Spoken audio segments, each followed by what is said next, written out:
Bienvenue dans votre guidance. Alors on est parti, on va aller voir ensemble quels sont les messages pour vous sur cette période de février-mars. Ici nous aurons la ligne conductrice, le thème principal du mois, ce qui ressort le plus.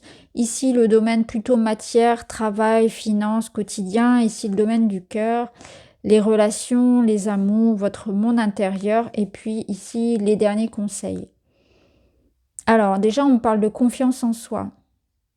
Il est question ici de ne pas trop cogiter. On ressent quand même beaucoup de mental, le fait de ressasser, le fait de douter, de revivre en boucle des scénarios dans sa tête qui peuvent nous maintenir dans un passé ou dans des erreurs, dans de la culpabilité, dans des regrets. Ici, il est question d'aller de l'avant, de faire en sorte de finalement se pardonner ou pardonner, d'avancer par rapport à certaines choses et de se faire confiance. Peut-être que pour certains, on est dans un état où on s'auto-sabote, on se met beaucoup de pression, on doute tellement que on reste dans un état de procrastination, on reste dans un état presque figé. Pour d'autres, cette rumination, elle va vous fatiguer énormément, elle va vous épuiser physiquement et mentalement.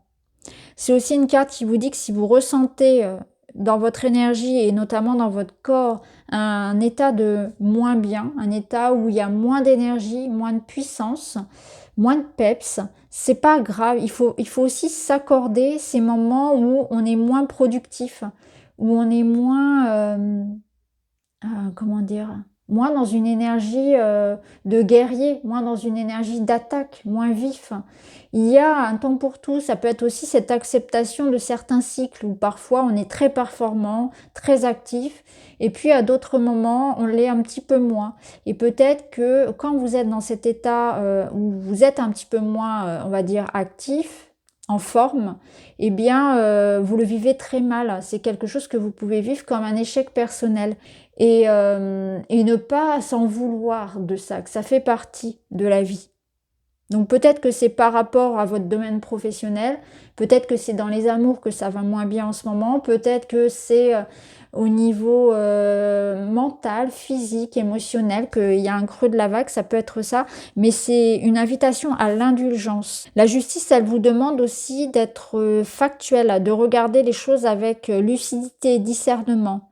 Donc peut-être qu'on vous dit aussi que vous faites beaucoup de films dans votre tête, il faut vérifier en fait les informations, il faut se confronter à ses pensées, il faut les confronter à une certaine forme de réalité pour se rendre compte qu'on s'invente peut-être parfois beaucoup de films, qu'on voit les choses peut-être un peu plus sombres qu'elles ne le sont, qu'on a tendance à exagérer parfois certaines situations et que ça nous dessert.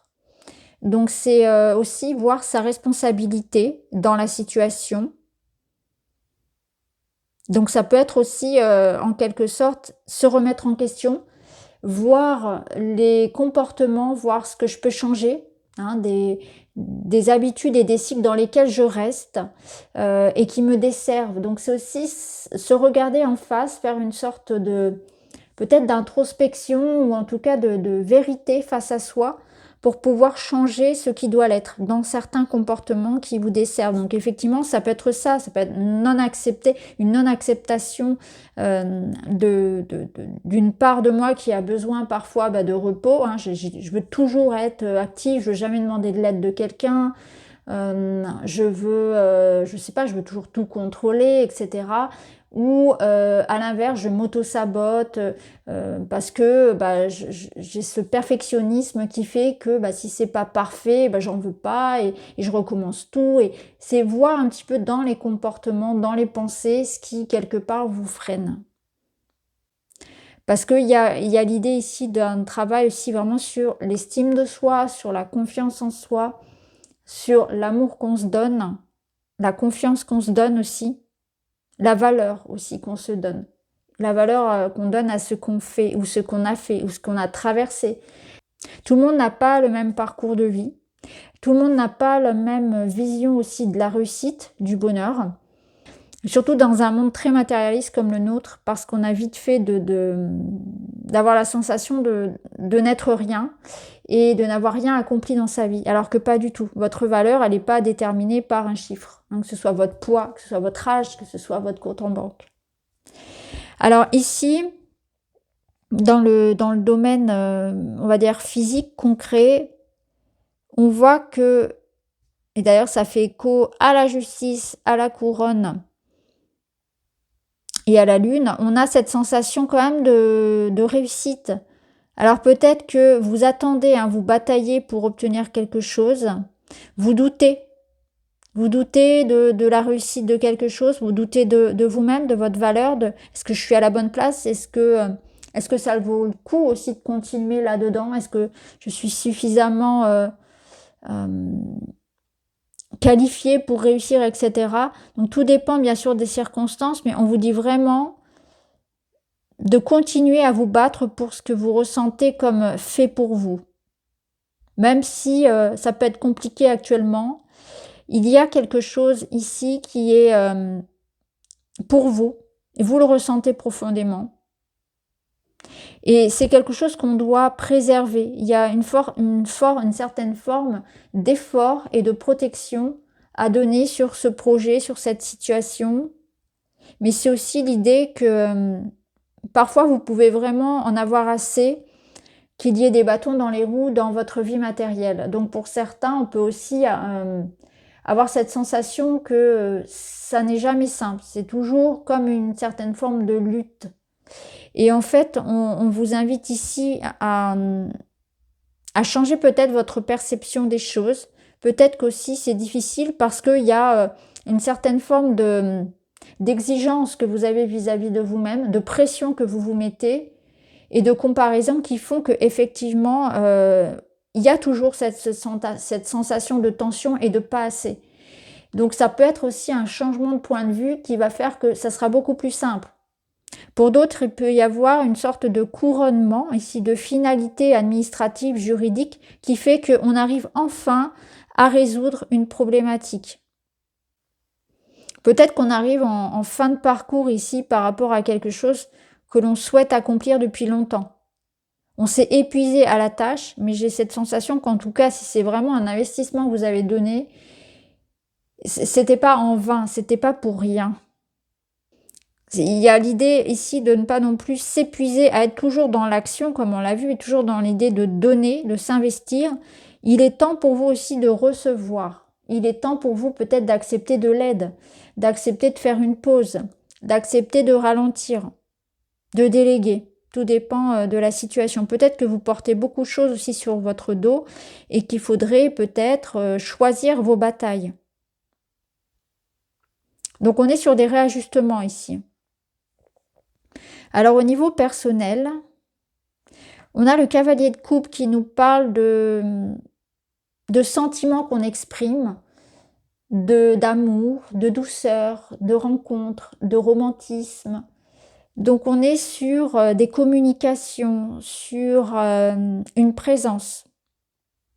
Avec les oiseaux et le navire, ça peut être des communications à distance ou une présence ou un petit voyage ou l'idée d'avancer en fait dans une communication.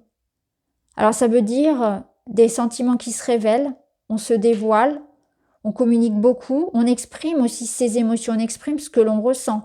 Ça me parle de déclaration, d'amour, de sentiments, d'expression de soi. Donc ça peut être aussi vider son sac, ça peut être dire ce qu'on pense, dire ce qu'on ressent. On a le fin de mot de l'histoire. S'il y avait des questions que vous aviez par rapport à une personne, par rapport à une relation, vous aurez les réponses là. Si vous voulez, on avance. Il va y avoir un point de fait, un échange important, une rencontre importante qui fait avancer vos amours. Donc si vous avez prévu un petit voyage en amoureux, là c'est très favorable. Ça peut nous dire aussi qu'il faut sortir pour rencontrer quelqu'un. Là il y a de grandes chances d'avoir une jolie rencontre, quelque chose de très beau et très doux, et surtout de très sincère. Alors pour certains, avec la justice, on peut s'attendre à vraiment une déclaration d'amour ou une belle proposition en amour. une belle invitation. Quelque chose qui est en tout cas sincère, honnête, qui engage. Vous recherchez la sincérité en amour, vous recherchez la loyauté, vous cherchez aussi à plus de vérité, c'est-à-dire que vous-même, vous souhaitez exprimer ce que vous avez sur le cœur. Il y a quelque chose que vous avez à dire à quelqu'un et c'est important que vous le fassiez. Vous allez prendre le temps de choisir les mots, d'y mettre les formes. Mais là, on ressent vraiment que vous avez besoin de communiquer avec cette personne et de lui dire vraiment vos sentiments. Il y a une profondeur, en fait, dans le partage avec cette personne. Peut-être qu'on me parle de réconciliation, de retrouvailles, ou que s'il y avait finalement une sorte de quiproquo, de doute, de mystère autour d'une relation qui est éloignée de personnes, des tensions, elles s'apaisent. Alors la finalité du mois, le 9 d'épée, il vous dit de vous détacher en fait d'un état mental, on va dire, pessimiste. D'avoir une vision noire de la situation, ça ne vous aidera pas. Il est question ici de déjà prendre soin de la qualité de son sommeil. Je pense que là, on vous rappelle qu'il faut dormir, qu'il faut se détacher aussi de certaines peurs qui peut-être ne sont que des illusions. Et je vous parlais tout à l'heure de confronter vos peurs, vos croyances limitantes à une réalité, à quelque chose de factuel. C'est une invitation aussi à se responsabiliser, à prendre des décisions, à ne pas rester dans des situations qui vous desservent. Voyez, il n'y a pas de fatalité ici. Au contraire, avec la justice et le 9 d'épée, on vous dit il faut aller de l'avant. Il faut se détacher d'un état de souffrance. Tu ne peux pas continuer à te faire du mal comme ça. Tu ne peux pas rester dans des environnements où tu souffres. Il faut prendre une décision à un moment donné. Il faut prendre en considération également sa santé mentale. Je pense que là, pour certains, c'est important vraiment de considérer ça. La façon dont vous prenez soin de vous-même et la façon dont on vous traite peut-être à certains égards.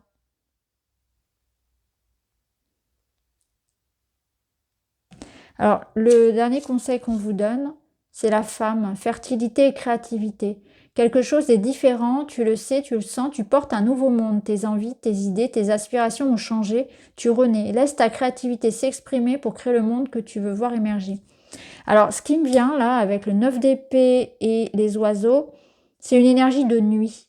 Alors peut-être que vous êtes ce qu'on appelle un oiseau de nuit, c'est-à-dire quelqu'un qui profite de ses insomnies pour créer, pour écrire, ou vos idées vous viennent peut-être la nuit. Là, ça nous dit aussi qu'il y a quelque chose qui est en train d'émerger en vous, un désir, une idée, un projet, un amour, et qu'il faut laisser ça venir au monde. Il ne faut pas le faire taire. Je pense que vous allez ressentir un appel intérieur et qu'il faut vraiment y répondre aussi. C'est important.